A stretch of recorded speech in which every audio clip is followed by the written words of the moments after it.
Hello friends, my name is Mohammad Asar. I am from Revolution Academy. जैसे कि आप लोग देख रहे हैं कि हमारी आज हमने इस चैनल को बनाया है और इसमें हमने 2 वीडियो अपलोड भी कर दिए। और इसके अलावा हमने यहाँ पर अभी ये डिसाइड किया है कि हमारे जो फैकल्टीज हैं कोचिंग के अंदर, अलग अलग फैकल्टीज, उसका भी फायदा आप सबको, हमारे फ्रेंड्स को, हमारे व्यूअर्स को मिलता रहे। क्योंकि उसकी वजह यह है कि हमारे पास इस वक्त अल्हम्दुलिल्लाह हमारे पास जो फैकल्टीज हैं 15 फैकल्टीज हमारे पास हैं, जिसमें हर एक सब्जेक्ट के अलग अलग फैकल्टीज हैं और एक्सपीरियंस होल्डर हैं। ठीक है, उसके अलावा जो अभी हम जो ये वीडियो यहाँ पर शुरू करने जा रहे हैं, ये हमारी वीडियो आज के लिए बहुत ही इंपॉर्टेंट वीडियो रहेगी, जो आर्टिकल के नाम से रहेगी। आर्टिकल, ये बहुत सारे कॉम्पिटिटिव एग्जाम्स हैं, उनके अंदर ये आर्टिकल का टॉपिक आता है, जैसे कि आप सब जानते हैं, और ये काफी इंपॉर्टेंट है। इसको मैं बहुत ही आसान और बहुत ही ट्रिक्स के साथ, इसको कुछ रूल्स के साथ आपको बताऊंगा, और मैं इसको 2 पार्ट में कोशिश करूंगा, 2 या 3 पार्ट के अंदर वीडियो को अपलोड करूंगा। ठीक है, ताकि इजीली छोटी वीडियो रहेगी और इजीली आप लोग उसको देख सकें और आपका इंटरेस्ट बना रहे। ठीक है, दूसरी चीज यहाँ पर यह है कि इसके बाद फिर मैं आज ही रात में एक हिस्ट्री की एक वीडियो, जो बीए और बीएड के बच्चों के एंट्रेंस के लिए हमारे एक टीचर हैं और हमारी फैकल्टी हैं सोशल साइंस के, तो वो उनकी भी वीडियो हम अपलोड करने जाएंगे। तो वो आप कनेक्टेड रहिएगा हम लोगों से, तो वहां आपको वीडियो भी शो की जाएगी। तो चलिए स्टार्ट करते हैं। आज का नेम है, ये इंग्लिश का टॉपिक है और हमारे चैनल का नेम है रिवॉल्यूशन एकेडमी अलीगढ़। और आज का जो टॉपिक है आर्टिकल, ये वाईएसएस सर, और यहाँ पर ये इंग्लिश का टॉपिक। इसके अंदर आर्टिकल, सबसे पहले हम ये जानेंगे कि आर्टिकल बेसिकली होता क्या है, क्योंकि हम जब तक ये अगर क्लियर नहीं करेंगे कि आर्टिकल होता क्या है, बेसिकली आर्टिकल जो है वो आपके 2 टाइप्स के होते हैं। अब यहाँ पर आर्टिकल 2 टाइप्स के कौन कौन से हैं? इसके अंदर एक डेफिनेट आर्टिकल होता है और दूसरा आपका इनडेफिनेट आर्टिकल होता है। डेफिनेट आर्टिकल के अंदर आपका द आता है और इनडेफिनेट आर्टिकल के अंदर आपके ए और एंड जाते हैं। तो सवाल ये है कि अब इनका यूज कहाँ है और कैसे कैसे, ये चीज को जरा समझ रहे हैं। ठीक है, तो 1 बाय 1 हम बताएंगे, बहुत ही आसानी से, बहुत ही आराम से इसको देखना है वीडियो को आपको, और इसका डेफिनेटली आप सबको फायदा मिलेगा। तो यहाँ जो है मैं सबसे पहले ए का, एंड का, फिर उसके बाद दा का यूज बताऊंगा, लेकिन मैंने टोटल इस वीडियो के अंदर 7 रूल्स रखे हैं जो मैं आप लोगों को यहाँ पर बताने जा रहा हूँ। तो फर्स्ट ऑफ ऑल यहाँ पर जो है मैं आपको सबसे पहले ये बता दूं कि इसका जनरल अगर मैं बात करूं, इसका यूज कहां करेंगे, इसका यूज कहां करेंगे, इसका यूज करेंगे 1 बाय 1। तो फर्स्ट ऑफ ऑल यहाँ पर मैं रूल नंबर 1 को शुरू कर रहा हूं। तो रूल नंबर 1 जो है वो ये कहता है, रूल नंबर 1 जो है वो क्या कहता है? यस, रूल नंबर 1 जो है मैं आपको बताता हूं कि रूल नंबर 1 क्या कहता है, कि हमें यहां पर with use A with consonant sound। Rule number 1 कहते हैं consonant sound। use A with consonant sound and use N with vowel sound। use N with vowel sound। तो यहां पर consonant वॉवल साउंड, ठीक है, ये कॉन्सोनेंट साउंड रहेगा और ये आपका वॉवल साउंड रहेगा। अब देखिए, रूल नंबर 1 में मैंने आपको एक चीज समझाई, बहुत ही आसान है कि कॉन्सोनेंट साउंड और वॉवल साउंड क्या होते हैं। जैसे कि छोटी क्लासेस के अंदर, हिंदी के अंदर आप लोगों ने पढ़ा है कि स्वर और व्यंजन। तो जो स्वर होते हैं वो आपके छोटे आ से लेकर के छोटा, बड़ा, छोटा ई, बड़ा ई, छोटा वो, बड़ा वो वगैरह, इस तरह के वर्ड्स होते हैं, जैसा आप सब जानते हैं। तो वो बच्चों की किताब में हमने बचपन में पढ़े हैं, जैसा आप लोगों ने भी पढ़े होंगे। क्यों?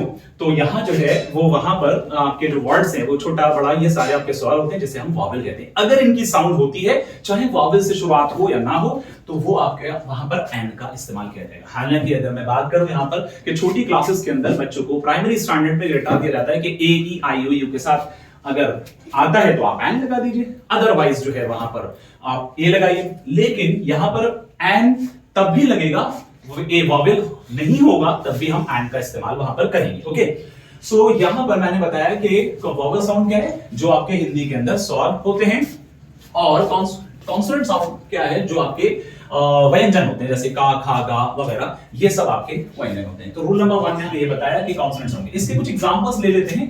अच्छा, इसके अंदर एक शब्द और है, चलिए वो रूल नंबर 2 के अंदर हम बताएंगे। इसके कुछ एग्जांपल ले लें। जैसे अगर मैंने लिखा सपोज यूनिवर्सिटी, तो यूनिवर्सिटी क्या है? यूनिवर्सिटी यू से शुरू हो रहा है। अब आप में से बहुत सारे स्टूडेंट्स मुझे कमेंट में जरूर बताइएगा कि यूनिवर्सिटी, अगर कोई वीडियो को देख रहे हैं तो मुझे बताएं कि यहाँ पर कमेंट में कि यूनिवर्सिटी जो है ये इसके साथ यू से शुरू हो रहा है। ऑब्वियस सी बात है कि मैक्सिमम बच्चे इस बात को ऑब्जर्व करेंगे कि ये यू से शुरू हो रहा है, ये वॉवेल है, जबकि ये यू से शुरू होने के बाद इसके अंदर ए का यूज होगा।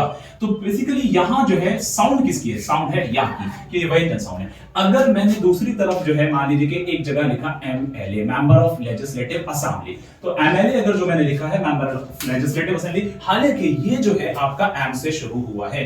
जब एम से शुरू हुआ है तो इसका मतलब ये है कि ये इसकी साउंड है ए की साउंड है, तो यही होता है वॉवल साउंड, इसलिए इसके साथ एन लगाएंगे। तो इस तरह के वर्ड्स को आपको ध्यान रखना है। अब आपने ये बात ऑब्जर्व की होगी कि यहां पर वॉवल नहीं है लेकिन फिर भी हमने एन लगाया, यहां वॉवेल है फिर भी हमने ए लगाया। रूल नंबर 1 सबका क्लियर है? ओके, चलिए आगे चलते हैं रूल नंबर 2 की तरफ। तो रूल नंबर 2 आपको क्या बताता है?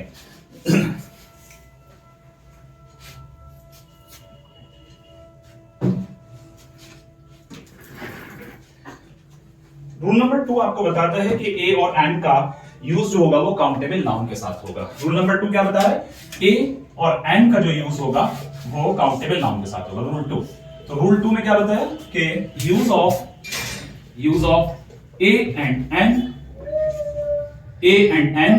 with countable, use A and N with countable noun। यहां पर किसके साथ? अब सवाल ये उठता है कि भाई यहां रूल नंबर 1 को अगर हम देखें, आप लोग समझ रहे हैं ना, अच्छे से समझ में आ रहा है सबके? ओके, तो यहां पर मैंने आपको बताया कि रूल नंबर 1 में कॉन्सोनेंट साउंड अगर होगा तो ए का यूज, वॉवेल साउंड होगा तो एन का यूज होगा। लेकिन रूल नंबर 2 अंदर बताया गया है कि ए और एन दोनों काउंटेबल के साथ। तो बात वही आती है कि काउंटेबल होना चाहिए, यानी काउंटेबल क्या होता है? काउंटेबल जैसे हम काउंट कर सकते हैं, गिन सकते हैं। और हमेशा याद रखना है कि काउंटेबल नाउन के साथ, हमेशा याद रखना है कि काउंटेबल नाउन के साथ आप लोगों को प्लूरल वर्ब का यूज करना होगा, प्लूरल वर्ब का यूज करना होगा। अनकाउंटेबल के साथ हम सिंगुलर का यूज करते हैं। बाकी हमने कुछ अपने और वीडियोस अभी अपलोड करने वाले हैं आइडेंटिफिकेशन ऑफ कॉमन एरर की भी, तो उसके अंदर ये सब्जेक्ट वर्ब एग्रीमेंट का कांसेप्ट आपको आगे बताएंगे।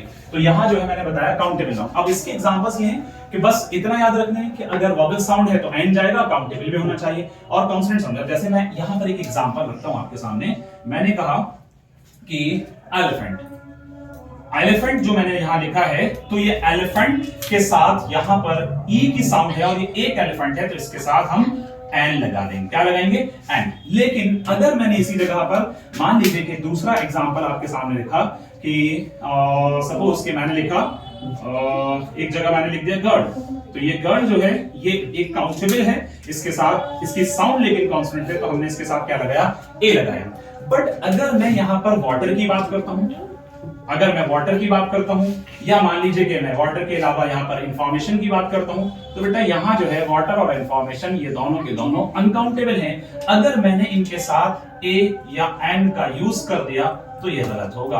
ए और एन का यूज यहां पर हम नहीं करेंगे, ए और एन का यूज यहां पर नहीं करेंगे, इस बात को आपको याद रखना है। तो मैंने क्या बताया कि ए और एन का यूज अनकाउंटेबल के साथ नहीं होगा, काउंटेबल के साथ होगा। अब ए एन के साथ साथ यहां पर दो बातें हमारी क्लियर है, एक तो काउंटेबल होना चाहिए, दूसरा आपका वॉवेल साउंड और कॉन्सोनेंट साउंड भी होना चाहिए। चलिए नेक्स्ट रूल की तरफ बढ़ते हैं। समझ में आ रहा है बेटा सबके?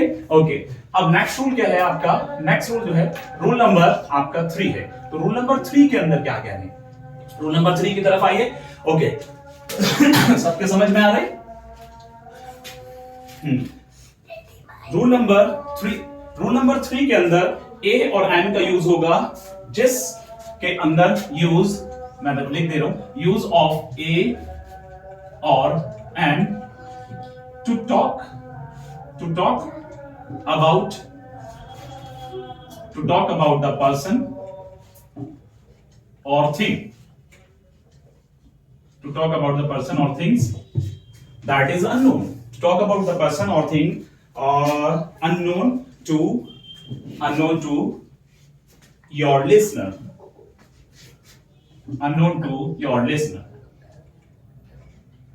यानी जो लिसनर है उसके लिए यहां पर जो है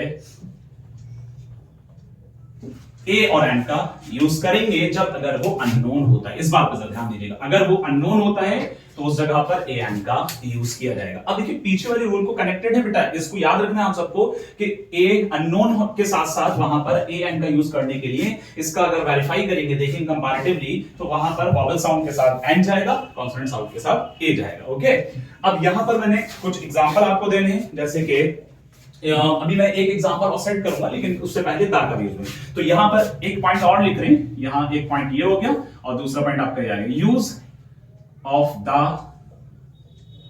टू टॉक अबाउट, ये इसी रूल का पार्ट है, to talk about the person, to talk about the person और things known to your listener, to talk about the person or thing known to your listener। ये इसमें वही चीज जो है जिसके साथ हम एन लगा रहे हैं वो वहां पर लिसनर के लिए नोन होना चाहिए, तब जाकर के हम वहां पर क्या लगाएंगे, दा लगाएंगे। ठीक है, लिसनर की बात कर रहे हैं यहां पर।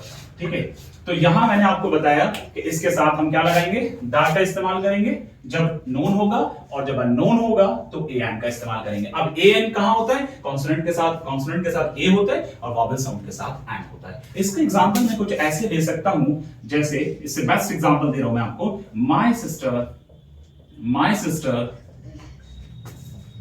Has two computers. My sister has two computers, a PC and a laptop।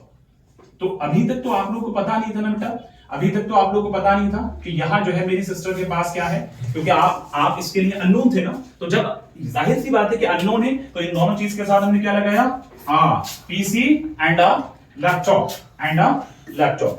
a PC and a laptop. And यहां पर अगर इसी सेंटेंस को मैं आगे बढ़ाता हूं, बट मैं इसको कंटिन्यू करता हूं, but the PC is quite old and the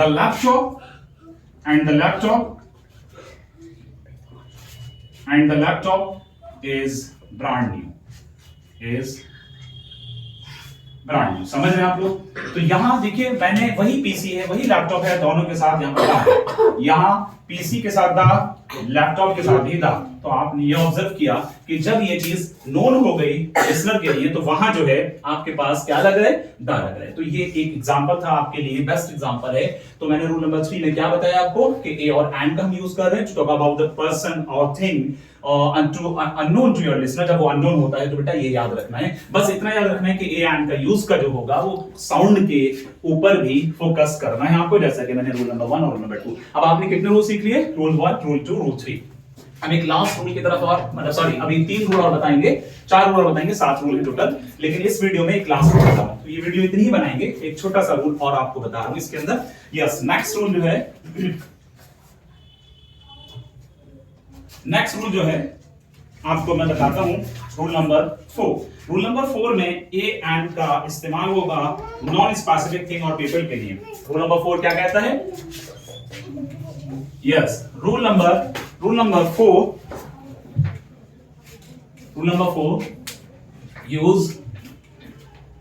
use of a और एन, यूज ऑफ ए और एन विद non-specific thing और person। जो नॉन स्पेसिफिक थिंग और पर्सन रहेंगे उनके साथ हम ए एंड का इस्तेमाल करेंगे। समझ में आ रहा है बेटा सबके? Okay, very good. यहां पर जिस किसी को प्रॉब्लम हो मुझे कमेंट में पूछ सकते हैं regarding the rules of articles. और अगर ये वीडियो आपको अच्छी लगे तो इसको लाइक भी करिएगा, सब्सक्राइब भी करिएगा और कमेंट भी करिएगा और दूसरे अपने फ्रेंड्स को शेयर भी करिएगा। मैं उम्मीद करता हूं कि आप सब लोगों को ये वीडियो पसंद आएगी और समझ में आएगी। ठीक है, तो रूल नंबर 4 में use of A and with non specific things और पर्सन। फॉर एग्जांपल, अब इसके एग्जांपल्स देते हैं। जैसे मैंने यहां पर कहा एक एग्जांपल, मैं कह रहा हूं कि do you have a pencil. मैंने क्या कहा, do you have a pencil, do you have a pencil. यहां पर मैंने क्वेश्चन मार्क लगा दिया, ठीक है, do you have a pencil. तो अगर आपने यहां गौर किया कि मैंने यहां पर ये नॉन स्पेसिफिक था, इसके साथ क्या लगाया, आ गया, क्योंकि ये आपका क्या है बेटा, नॉन स्पेसिफिक है। ये क्या है, नॉन स्पेसिफिक है। करेक्ट, इस चीज को याद रखिएगा। तो यहां नॉन स्पेसिफिक के साथ, यहां पर आप नॉन स्पेसिफिक के साथ, यस, नॉन स्पेसिफिक के साथ आ लगाएंगे। अगर इसकी साउंड वॉवल होती, नॉन स्पेसिफिक होता, ऑब्वियस सी बात है एन लगाएंगे। कई बच्चे सोचते हैं कि एन कहां होगा, तो वही पीछे के रूल को कनेक्ट कर लेंगे, उसको समझ लेंगे। ठीक है, अब इसी तरह से यहां पर अगर इस सेंटेंस को मैं ऐसे बनाता हूं, लाइक से do you have a pencil, okay, एक और एग्जांपल दे रहे हैं, अच्छे से क्लियर हो जाएगा अभी। Do you have a pencil, do you have the pencil, sorry, do you have the pencil that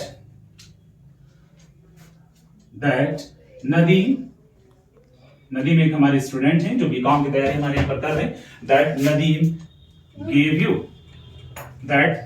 you, जो नदीम ने पेंसिल आपको दी, अब वो स्पेसिफिक हो गई ना, अब वो स्पेसिफिक हुई, बताइए। तो यहां पर ऑब्वियस सी बात है कि जब वो स्पेसिफिक हो गई, क्योंकि यहां पर इसलिए दा लगा गया, देखिए यही पेंसिल यहां था लेकिन पेंसिल के साथ डाला गया, लेकिन इस पेंसिल के साथ यहां पर हमने दा का इस्तेमाल किया है। क्लियर है? तो अब जो पेंसिल है ये वाला, तो अब ये क्या हो गया, स्पेसिफिक हो गया। क्या हो गया, स्पेसिफिक, क्योंकि वो पेंसिल की हम बात कर रहे हैं जो नदीम ने आपको दिया है। इसके और बहुत सारे एग्जांपल्स हो सकते हैं, लेकिन मैं समझता हूं कि इसके एक एग्जांपल से आप लोग समझ लेंगे, इनफ है। ओके बेटा, इसमें कोई प्रॉब्लम हो किसी को, मुझे कमेंट में जाकर के बताएं कि कहीं पर किसी को प्रॉब्लम हो, मैं उसको कमेंट के अंदर वहां पर क्लियर करूंगा। बाकी नेक्स्ट वीडियो अगर डाउट सेशन आप लोग कहेंगे तो डाउट सेशन की भी एक वीडियो बना ली जाएगी। आज के लिए इतना ही रखते हैं। अब ये पार्ट 1 होगा आर्टिकल का, इसका पार्ट 2 हम कल अपलोड करेंगे, और बहुत मुमकिन है कि आज हम नाइट तक ही इसको अपलोड कर दें। ठीक है, ओके बेटा, बेस्ट ऑफ लक।